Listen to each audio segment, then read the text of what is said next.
திருச்செந்தூர் முருகப்பெருமான் எத்தனையோ அற்புதங்களை நிகழ்த்தி திருவிளையாடல் செய்திருக்கிறார். முருகனின் 6 படை வீடுகளில் 2வது படை வீடாக திருச்செந்தூர் விளங்குகிறது. 6 படை வீடுகளில் கடற்கரையில் அமைந்துள்ள ஒரே கோவில் என்பது இதன் தனிச்சிறப்பாகும். கிபி 17ஆம் நூற்றாண்டில் திருச்செந்தூர் கோவிலில் கொள்ளையடிக்க டச்சு நாட்டு கடல் கொள்ளையர்கள் படைகளுடன் கோவிலுக்குள் நுழைந்துள்ளனர். அங்கு இருந்த மற்ற சிலைகளையெல்லாம் உடைத்த அவர்கள் உற்சவர் சண்முகர் சிலையை எடுத்து சென்றனர்.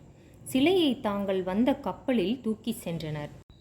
கப்பல் கடலில் சென்று கொண்டிருக்கும் போது கடலுக்குள் பெரும் புயலும் இடியுடன் கூடிய மழையும் பெய்துள்ளது.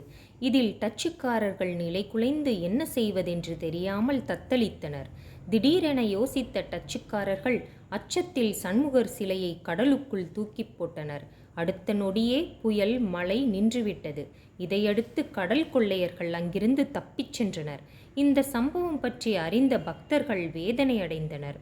இதனால் முருக பக்தரான வடமலையப்ப பிள்ளை என்பவர் வேறொரு சிலையை உருவாக்க முடிவெடுத்தார்.